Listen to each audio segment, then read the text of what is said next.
Radio Against Repression.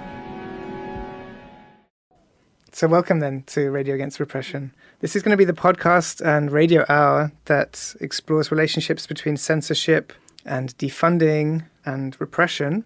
There's a lot of moments that have led up to this point. Maybe it makes sense to try and explain a little bit who we are and how we arrived at this sort of difficult subject. My name's Alex Head. I'm an artist in Berlin for some time and interested in anti-racism and activism and writing about the history of authoritarian movements.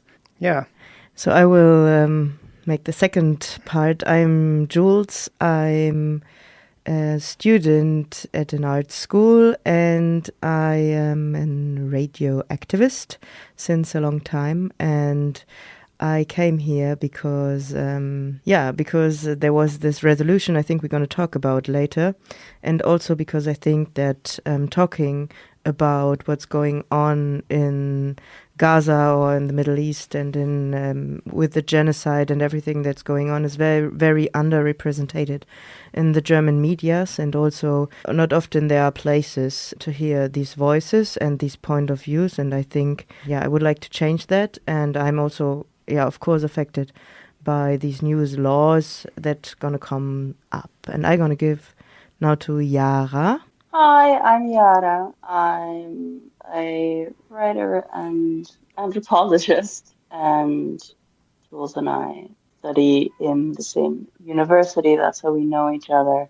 I've been pretty active, let's say, for Palestine over the last 2 years, and for me, this is really about having these discussions of like what these policies actually mean. So, yeah. The context that I met both of you really was during some strike action at the art school that you're both at, which was also opening the floor, as it were, to freelance artists to have discussions about what's going on and possible ways to collaborate. And around this time was also the leaking of the education resolution, which proposes to secure spaces for freedom of speech and does kind of quite the opposite. And I think that's an important part of the context. And I think that's the show that we are going to kind of present today, which has already aired, right? Maybe we just talk a little bit about some of the nuts and bolts of what's been going on in the last couple of months. So, we had that meeting, and then we went on air like 10 days later. Yeah, well, thanks to Jules, who already had a show, and at the meeting basically was like, let's do it. Let's make this a show about repression, specifically focused against the Palestine Solidarity Movement. But obviously this affects so many other people and factions and just aspects of life. It has this massive ripple effect, normalization of right-wing rhetorics and policies, and we're just really all, frogs in the boiling water with this. And we also realized doing the first 2 shows that we already made, that were like pilot episodes, that there are a lot of topics and also a lot of reasons to talk about all these things that regards a lot of people. For example, all these laws that comes up now in Germany and all these repression structures are structures that now will install in other countries in Europe or otherwise too. And it's also a reason why we think it's very good and important that we do it in English. In the last 2 episodes, we switched from English to German, but then now we took the decision that we're going to talk in English. For me, it's not my mother tongue, or like I'm not so good, so I'm always a bit the slow one, and maybe I'm not going to understand everything, and then I have to ask you both again, Alex and Jara. No problem from our side. I mean, translation was kind of the central motif of the first 2 shows, and you and I were reading the leaked draft resolution and then translating it into English. And that was also because the same motivation. Let's lift the rock on this and peer inside and see what's going on in the German political system, which is difficult to get access to because of the language barrier. But also, even if you're in Germany, I mean, this resolution draft was leaked. It wasn't made public. It was being voted on a few hours after the point where we were recording, and it really flies in the face of the democratic process. So to get that to an international audience, let's see how long we can do it. And we're also going to have community announcements, so fundraising for people who are going through the legal process or for families in Gaza, but also events, digital security events and other community projects and demonstrations here in Berlin. So stay tuned. And also now, as you maybe hear, we are not all in the studio. So Alex and me, we are in the studio, and Jara via phone talking with us. So maybe the next time we're all going to be here. Yeah, hopefully. Sorry for my mediocre sound quality.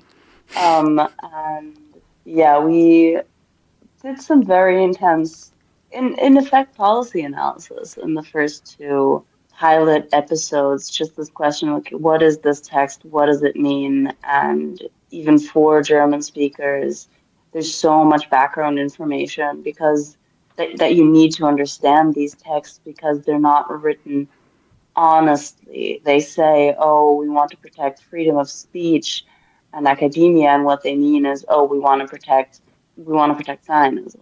And it's very hard to dissect these texts if you don't, because they're dishonest, they're in bad faith. So that's what we were really engaging in, trying to dissect it. Which applies, I think, also to the wider defunding of the arts in Berlin at the moment, which has created a schism between different groups who are affected, where one side, or let's say a particular way of seeing it, is that it matches certain types of censorial process that have been going on for the last year and a half around the genocide in Palestine and the wider region, insofar as it's artists who are speaking up and their freedom of expression, which is being directly cancelled. And on the other hand, you have the vast majority, I would say, who really just see this as kind of a bad budget that's come out of the government, of the previous coalition government, but it's continuing into the current coalition government, and that really these things are not related, and that the idea that the funding is about censorship is actually a diversion down a more political avenue than is warranted. And yet, at the same time, we all know that these budget cuts are proposed by the far-right so-called Alternative for Deutschland, clearly implementing a policy that reduces freedom of speech and freedom of expression and is divisive in its very intention. So this is also part of the urgency that we feel in having these conversations, and hopefully we'll have more direct interviews with people in the studio and guests, and we can really get into this particular contradiction. Yeah, we plan a monthly show that's going to be hosted as a podcast, so you can listen to it online, but you can also listen to it live on air. It's going to be played every first Wednesday. Yes, my English. First Wednesday. The first Wednesday of the month. Every first Wednesday in Berlin on the 88.4, in Potsdam on the 90.7 from 5 to 6. I'm so sorry. So it's going to be played every first Wednesday from 5 to 6 in Berlin on the 88.4 or in Potsdam on the 90.7, and you can just listen to it on air live, or you can just take a link and search for in the podcast applications you use for Radio Against Repression. Yeah, Radio Against Repression. You can also support us. We are kind of doing this as an experiment to see if there is a receptive audience that can also imagine that this would be a valuable contribution to the discourse and to the landscape of conversation. So there is a Patreon, so patreon.com/Radio Against Repression. There will be some very accessible levels of membership, which are like small donations per month. We'll see what kind of like rewards what can be made available there, maybe some publications from some of us. And it really helps, even if, there's not much money around these days, but it really helps to give a 5-star rating on whichever podcast platform you're using. So I think now we maybe going to start with a resume or like something that we edited for you from the last episodes, what's about the resolution. So this resolution for education, and that was accepted in Germany in the last month, and that can be very dangerous for freedom of speech and also freedom of, political activism regarding people at school or people at university, as for example Jara and I are. So maybe that's it for the introduction. What do you think, Jara? What do you think, Alex? Enjoy the show, I would say. And the original pilot episodes that are a fun and interesting back and forth of German and English are also still online. So if you do speak German, you are very welcome to go listen to that as well. Yeah, and that's at the mixcloud.com/Studio Ansager/Radio Against Repression Minuszeichnung 1. If you want the precise URL. Go on Mixcloud and search for Radio Against Repression. And if you're interested in more content, then just check out next month, because we're going to prepare a lot of nice and interesting topics. We have a lot of ideas, and there's still a lot of work to do. Radio Against Repression. This is episode 1, Policing Education, in which we give a subtextual reading of the parliamentary resolution, quote, confronting anti-Semitism and anti-Israel sentiment at schools and universities and securing free space for debate, unquote, analysed with guests within and adjacent to contemporary formal education in Germany, sounding the alarm around shrinking spaces for free speech and expression. With guest contributions from Aviad Albert, an Israeli citizen working as a postdoctoral researcher at the University of Cologne, Thomas Herzmark, a postdoctoral researcher at the University of Göttingen, and Carmen, an academic working in the field of religion in Germany. So let's get into it. Radio Against Repression. The Bundestag resolution on anti-Semitism and hostility towards Israel in schools and universities aims to secure free space for discourse. As a postdoctoral researcher in a German university who was born in Israel, Palestine, to a family of Jewish Zionists, I find this resolution is far more likely to do the exact opposite of what it aspires to achieve. This resolution treats anti-Semitism as a separate and unique type of discrimination, effectively creating an exclusive set of moral ethics for Jews in Germany. The self-defeating structure of this blatant contradiction should have been enough to kill this resolution, but apparently it wasn't. The mirror image of this problem is perhaps even worse. There are far more Arab and Muslim students than Jewish students in German universities, but this resolution has nothing to say about them or about Islamophobia more generally. With this absence, this resolution is essentially claiming that Islamophobia is not a serious problem in Germany. Likewise, this resolution opens by acknowledging the Hamas massacre of October 7th, but has nothing to say about the brutal Israeli onslaught that followed and resulted with credible accusation of war crimes and crimes against humanity coming from human rights organizations like Amnesty International, Israeli B'Tselem, and the legal institutions of the international community. The resolution makes multiple references to the history of the State of Israel, but not once mentioning the term Nakba, the resulting disaster of the Palestinian people. This resolution simply ignores Muslim and Arab students, ignores their discrimination, their fears, their history, their dispossession and dehumanization. Instead, it appears to further the silencing of Muslim and Arab members of the Academy and others showing solidarity with Palestine. This is done with threats of extrajudicial punishment using the administrative powers of institutions in the education space. This resolution is designed to silence dissent, not to secure free space. Another major problem with the suggested resolution is the complete and total conflation of anti-Semitism and hostility towards Israel. The State of Israel and the Zionist project are political projects. Fierce criticism of political projects and ideologies should be legitimate if this resolution really cares to secure free space for discourse. As an anti-Zionist Jew who lives in Germany, I can attest to the fact that Jewish groups and individuals who join Palestinian solidarity protests and camps across Germany are accepted as partners with great enthusiasm. They are not hated because they are Jews, not even if they come from Israel. It's valuable to compare that with what we consider as classic anti-Semitism. While you can denounce Zionism in the eyes of the anti-Zionist, you cannot shed your Jewish identity in the eyes of the anti-Semite. The first case fosters a much-needed discussion, while the latter does not.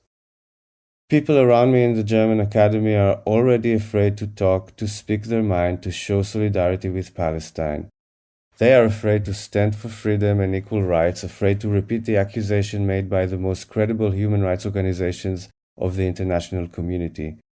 People in the German academy are already afraid to lose jobs, contracts, funds, and enrollment status. Does anybody honestly believe that this resolution will secure the free space for discourse? Reading here from the translation of the aforementioned resolution. Quote, a study by the University of Konstanz, commissioned by the German government in December 2023, shows that around 12% of students currently living in Germany consider the terrorist attack by Hamas to be part of Palestine's legitimate liberation struggle. The breeding ground for this threat is the open and violent anti-Semitism of Islamist, left-wing extremist and right-wing extremist actors. However, anti-Semitism also reaches deep into the center of society. Too often it has been underestimated how connectable anti-Semitic narratives and conspiracy ideologies are. Clearly, recognizing this is a prerequisite for effectively combating anti-Semitism. According to a study by the state of North Rhine-Westphalia, up to 24% of respondents exhibit entrenched anti-Semitic attitudes. With this motion, the German Bundestag is making its position very clear. Never again is now. Unquote. Jara. Yeah, so I'm not going to go into detail of every single of these words because we could nitpick this text until tomorrow morning, and that was actually what I spent last night and this morning doing. I'm going to publish it. I just want to go back just 1 second on this number of 4,782 anti-Semitic incidents. I actually went and I read that, or at least most of the study. They have basically no threshold of what they consider to be an anti-Semitic incident. Just someone has to say it was, which of course, you can't, legally, you can't have a level that is so high as only if a court or an independent panel of experts has decided that an incident is anti-Semitic, can it be counted? But also, there was one of the incidents that is quoted was that a lady, and they don't even say if this woman was Jewish or not, put up after October 7th, put up an Israel flag in her window, and then someone threw eggs at it. And they're counting that as an anti-Semitic incident. Was this could just be because someone does not the colonial fascist state of Israel. It's the conflation. It's this conflation, and that conflation of Jewish people and the state of Israel is in itself an anti-Semitic trope, which just goes through this entire text. And another thing that goes through the entire text is, at least in other resolutions and in other texts, German Zionists will pay lip service to the fact that of course there is legitimate criticism of the state of Israel, and then in practice that is kind of boiled down to the only thing you're allowed to say is extremist settlers in the West Bank are bad. That's kind of the only type of criticism that is allowed in mainstream German media, but they're not even paying that lip service in this document. Right. I seem to recall that Naomi Klein, when she was speaking with Mehdi Hassan last year, mentioned that when the British were drawing up the Zionist plans for Israel in sort of 1920s, there was one Jewish member of the committee, and he himself said, "This is an anti-Semitic process. This is an anti-Semitic motion." So detached and then very conveniently conflated later on. Yeah, a friend of mine, H.P. Loveshaft, has a beautiful sermon that he wrote in November 2023 where he says, the Zionists and the Nazis back in the 1930s worked together on the anti-Semitic project of removing the Jews from Europe. It's 100 years later from the drawing up of these early Zionist plans.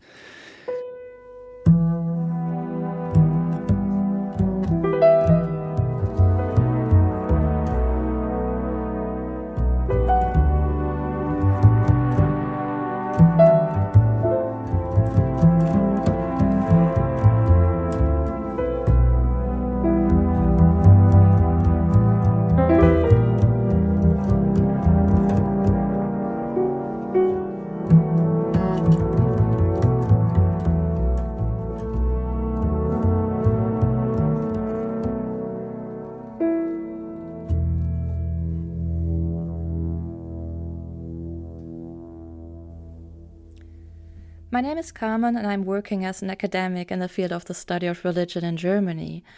The draft resolution Antisemitismus und Israelfeindlichkeit an Schulen und Hochschulen entschlossen entgegentreten sowie den freien Diskursraum sichern will have, in my opinion, a very devastating impact on research and teaching in many disciplines and areas of study. And I will just highlight here 4 points that are quite important to my work. So the first point I want to raise is the political imposition of a specific definition of an approach to anti-Semitism. The resolution aims to turn the IRA working definition into a binding definition for schools and institutions of higher learning. So the IRA working definition, as many know, is highly controversial and very often conflates Israel with Jews. But apart from this, it is a very serious infringement of academic freedom to politically prescribe a definition of a phenomenon which scholars actually study.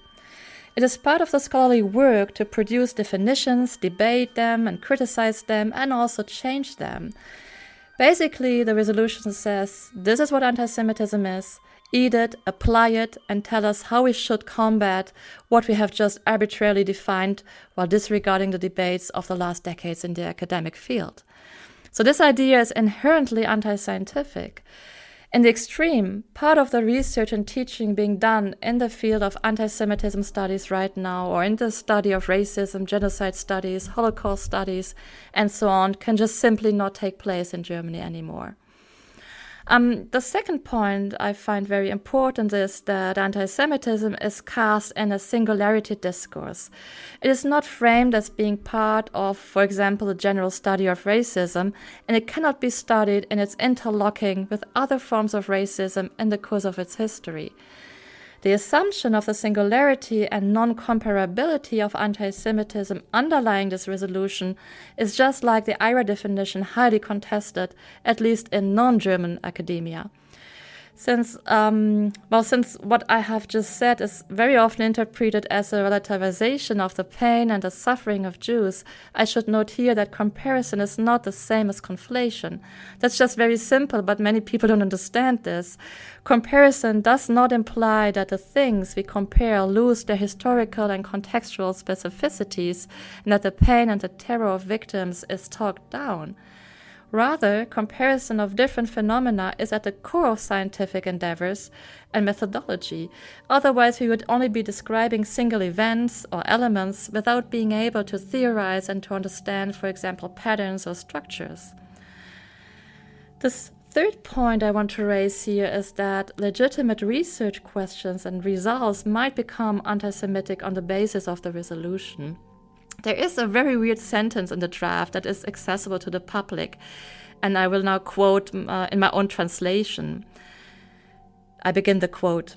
There is a consensus among those in positions of responsibility in science and research that scientific excellence and anti-Semitism are mutually exclusive.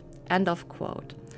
Now, it sounds straightforward. Excellent projects receiving funding cannot be anti-Semitic, right? That's not a problem.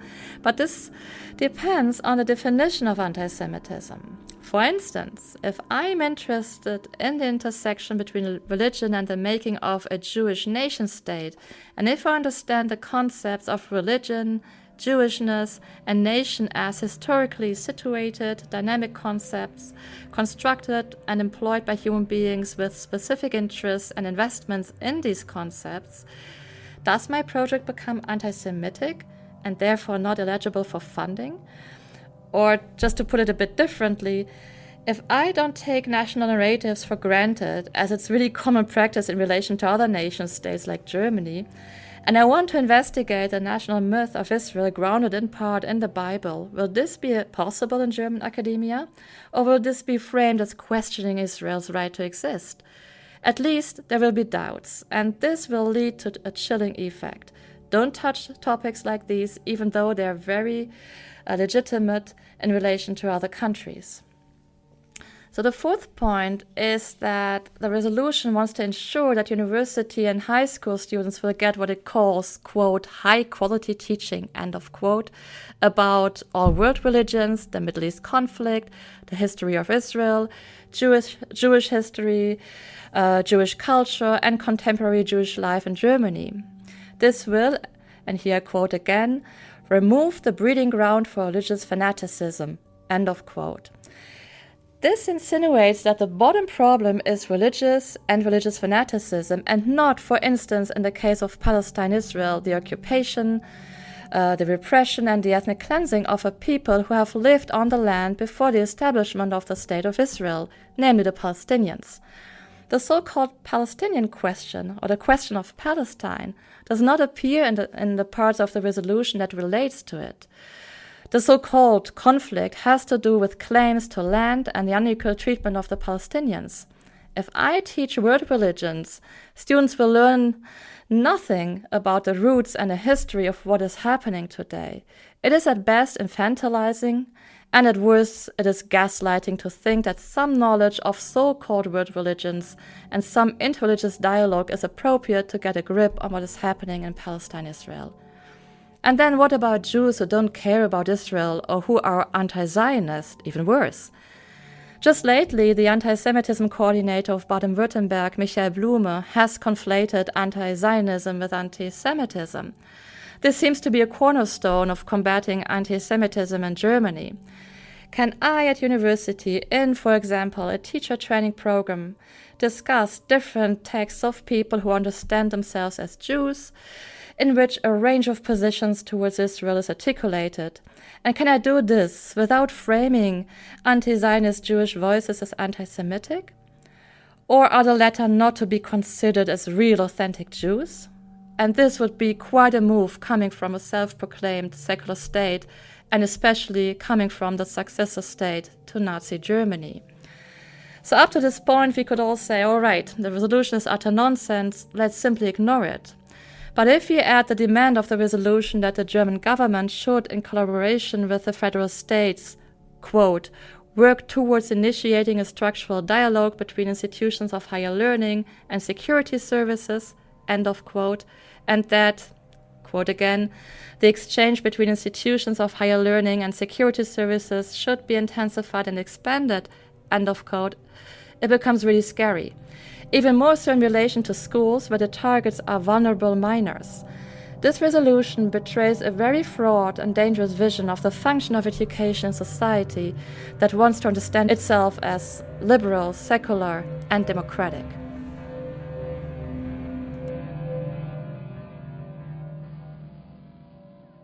Reading here from the translation of the aforementioned resolution. Quote, anti-Semitism and hostility towards Israel must have no place in schools and universities.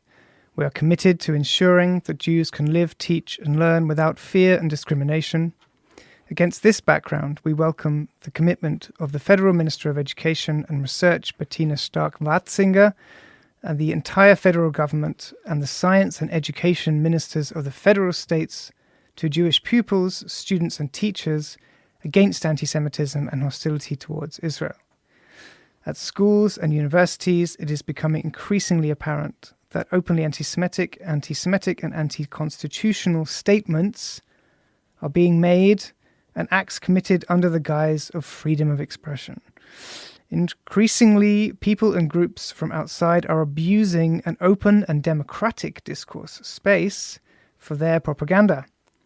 Systematic attempts are being made to create a climate of insecurity and fear in schools and universities and to establish an anti-Semitic interpretation of the Middle East conflict.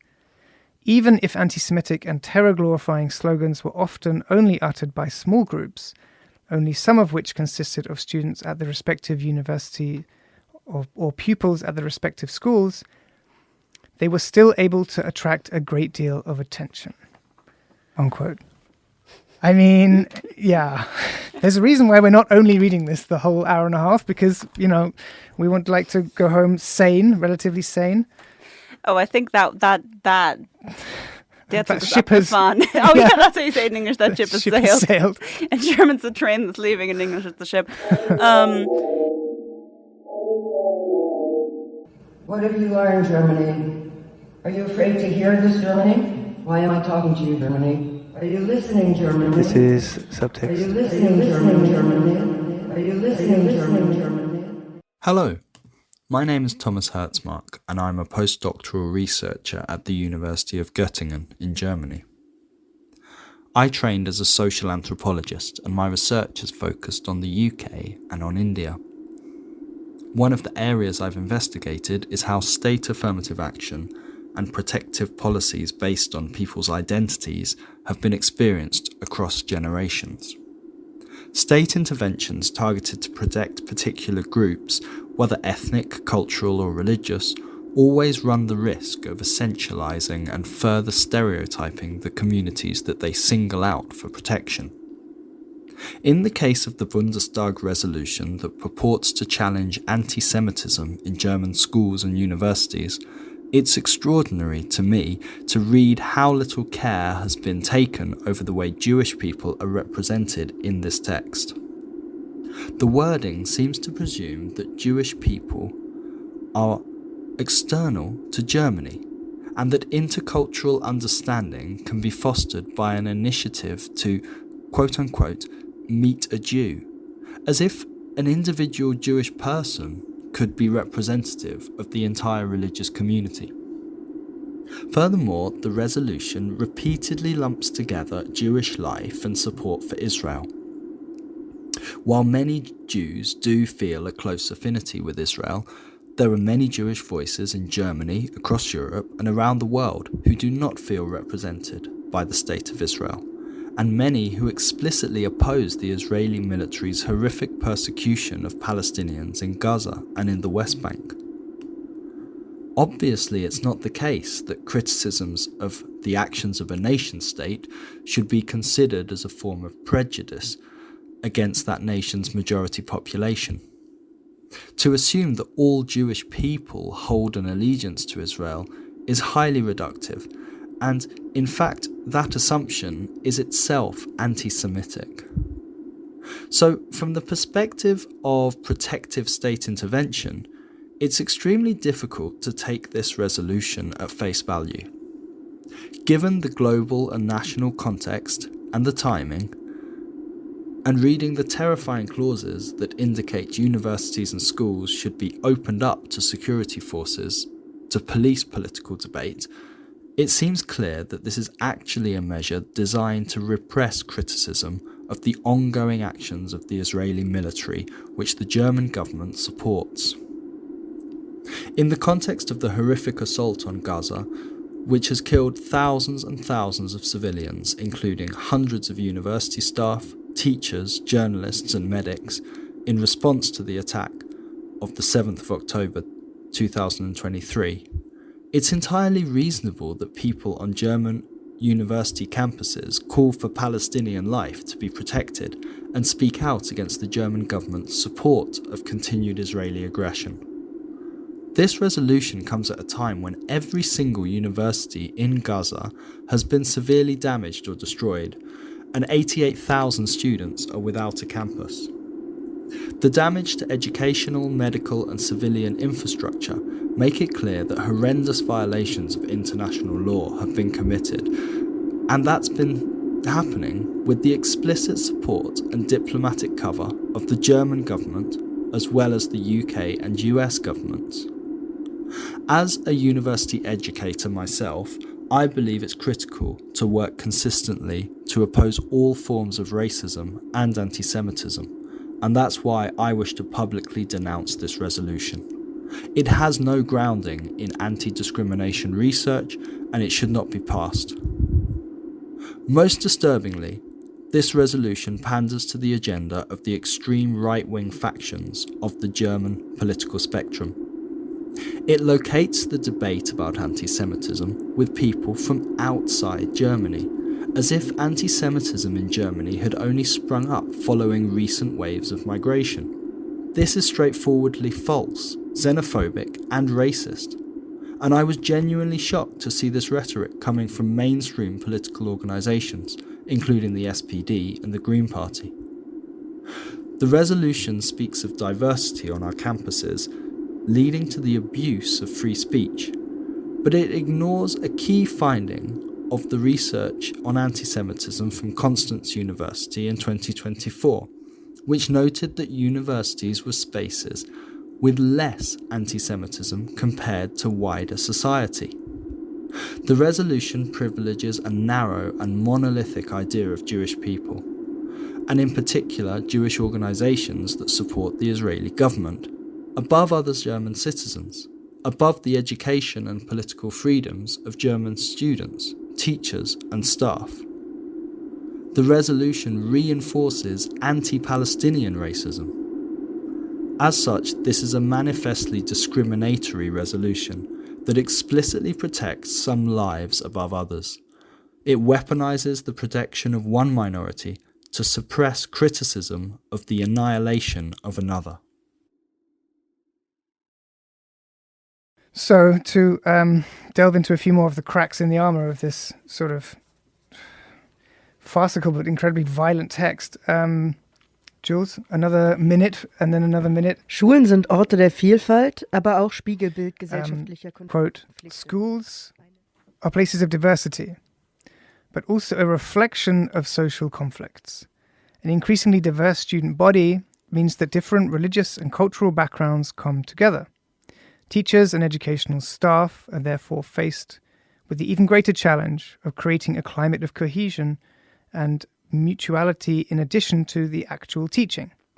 However, they must also be able to recognize anti-Semitism and hostility toward Israel and take decisive action against it. This includes preventing prohibited statements and actions wherever they occur. This applies both in the classroom and in the school playground. They must also communicate why anti-Semitism and hostility toward Israel are unacceptable in Germany and beyond. Yeah, and it's not representative. I think it's good to point that out as well. Like sure, it will probably be passed this evening as a resolution, but it doesn't represent all of Germany. This is a fucking massive power grab. Anti-democratic. Yeah. Because again, we're reading a draft that is 3 months old and it's supposed to be passed in a few hours. It's completely being decided upon, with exclusion of the civil society, of experts, of legal experts, etc., etc. But also, honestly, to a large part by the people who will be voting for it, because this was also just decided and written by a handful of people from the parliamentarians. And we see that with the other resolution that was passed in November, that there was a leak because people who were working on the draft got really concerned about where it was going. And then afterwards, even more people were excluded from writing it. So it was an even smaller circle of parliamentarians who were then writing this resolution. So this is a completely anti-democratic attempt to silence people. Yeah, it seems to speak to the feeling I have, anyhow, of a kind of rabbit in the headlights moment in German politics, where everyone is just so overwhelmed, apparently, that they cannot look at the basic building blocks of how this parliamentary system is supposed to work. I mean, of course, it's also kind of shock doctrine, 100%. So much is happening. Even earlier today, the CDU, I don't actually know if they passed it, probably did, brought in a resolution that was really racist and anti-asylum. And then they changed the voting time for this resolution from tomorrow to today. They changed that yesterday. Yeah. Tonight at 8 p.m. where, that's not the time you have a serious political debate if you're interested in that. And it's really just an attempt to push so much through as fast as possible with as little civil oversight as possible. Yeah. Welcome back to Radio Against Repression. We're here in the studio. Jewelz and myself have been reading the German and then translating into the English.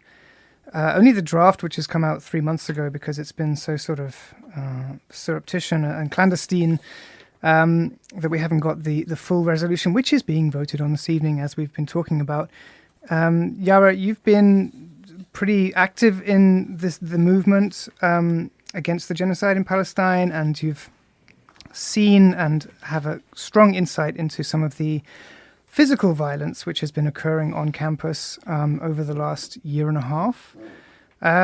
Perhaps we should not let this go without inclusion in the show. Maybe we should speak about that. What's on the top of your mind when it comes to this sort of events, or where did it start? I mean, the top of my mind, the first thing I think of is that the violence on campus is the same as the violence on the streets. Like, we have actual cases of police violence against students on campus.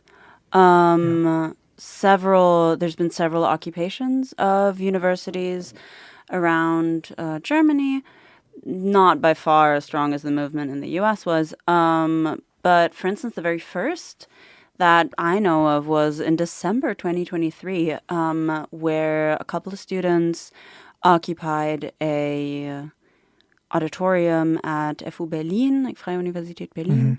And they announced that they would hold this occupation for 24 hours, which, was kind of standard. It's students that want a space to do something. University didn't give it to them, so they took it.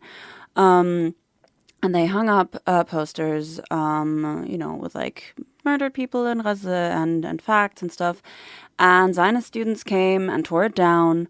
And were then also physically violent towards the occupiers.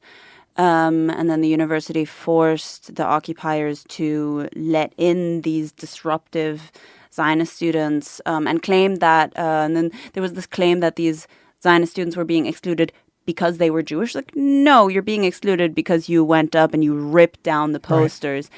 Right. And you physically shoved people out of the way to get to these posters, to tear them down. And now you're claiming that's because you're a Jew, you're not being let in there. Well, there's Jewish people in the occupation. You're not being let in because you're physically disruptive. But even after then the occupiers caved and they let them in, the university called the police, and 200 cops in full riot gear came and evicted them. Jesus. With a lot of physical violence.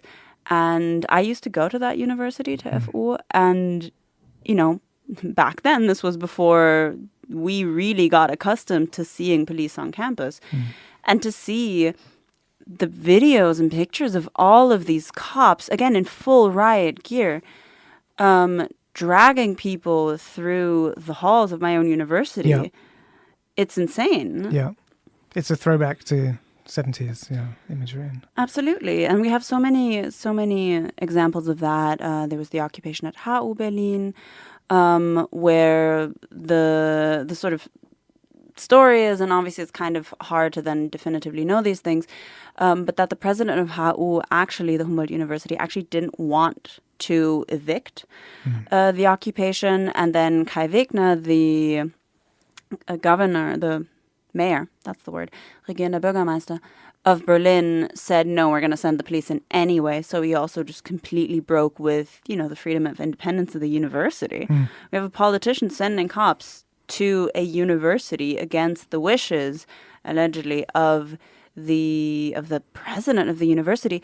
And at that occupation, this was in May 2024, the cops beat up a journalist, and they arrested the lawyer of the students, and they arrested medics, and they obviously arrested and beat up a whole bunch of students. Yeah.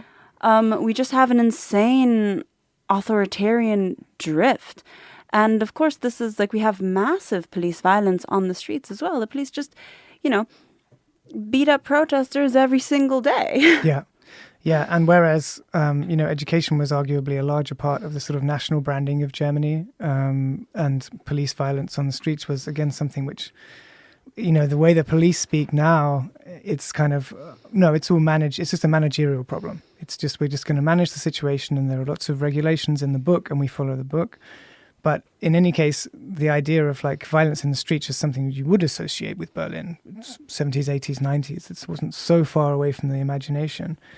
Yeah, but we really see how the violence has gotten so much worse, both on the streets and in campus and everything. And there's one example, this was last week, on the 20th of January, where, and it's also said in this resolution, universities and schools have to be a space for dialogue. So in München, a group of students invited the university administration to a dialogue, the thing that this resolution claims it wants. And which obviously, schools and educational facilities should be a space for, to talk about the university's complicity in the genocide in Gaza. Because it's a technical university, Munich, so it has cooperations with technical universities in Israel that actively support the military. And the students showed up to this event, and there's actually a video where students were like hesitant to go into the room, probably because they could sense like they could just see them on the video being like, and then security guards and university administrations wave them into the room. So they go into the room, and not even 5 minutes later, exactly when the dialogue was supposed to start, the police shows up and locks the students in the room. So this is the dialogue. God almighty. That the university, with its own students, it locks them into a room and then left them there for multiple hours and like wouldn't allow them to use the bathroom without it's an absolute escort, a police escort. Yeah. It's like an absolute panic attack, like panic response. You know, someone wants to question the status quo. What do we do? Not just shut them down, but like actually lock them, like actually incarcerate them temporarily. Yeah. I mean, on university grounds. Yeah. And charge them. As though the world is not watching, you know, that's the thing.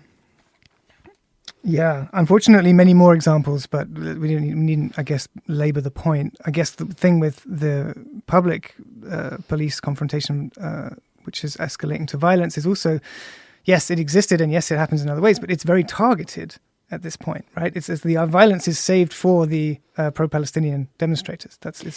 I would say not only. We also see how, I mean, especially for the Kurdish movement, this has been going on for years. But also climate activism has more and more been met with really very violent police response. This is more of a general movement, which is also a general trend across mostly like Western countries to see protest as something that is irritating and actually threatening to democracy that needs to be clamped down upon, as opposed to protests being a part of a vital democracy. Yeah.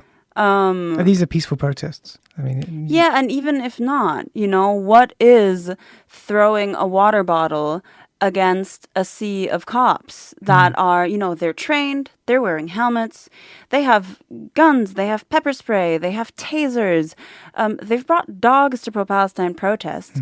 You just cannot compare whatever violence, like even if, you know, some people might have been resisting arrest or whatever. Sure.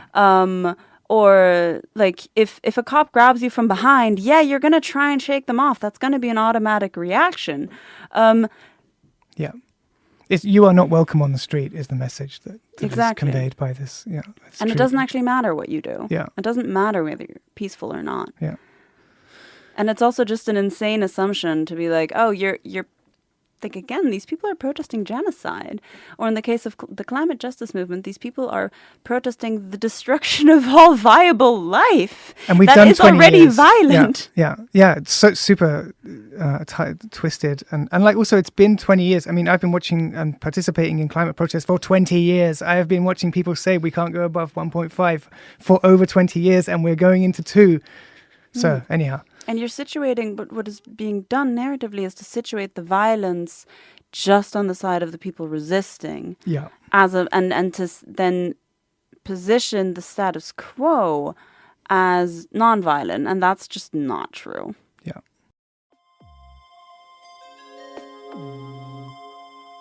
You've been listening to Radio Against Repression, and as we've been finishing these last bits of posts, you know, there are reports coming in about EU nationals without criminal records being ordered to leave the country in connection with their pro-Palestine activism. So, I mean, truly chilling, and clearly we'll try and have a lot more about this in the following episodes. Do tune in again. That's the first Wednesday of each month on 88.4 FM in Berlin. You can find us at Radio Against Repression. Just drop it into any of your podcast platforms. Give us a 5-star rating. Thank you so much for engaging, and thanks everyone for all of their effort and their work so far. The bridging music that you've heard today is from the Khaled Kurba and Rahman Khalaf Ensemble. Khaled has a couple of gigs coming up the 5th of April. I hope I pronounced this right, at Mahmat. That's Grunwaldstrasse 55 in Berlin. And then he has another gig on the 17th of April at Galileakirche. That's Riegerstrasse 9 in Berlin. The bridging music that you're listening to now is by Tim Lang. Yeah, see you next time. Those who control language control the nature of reality. So speak to each other. When you see repression, speak up. Radio against repression.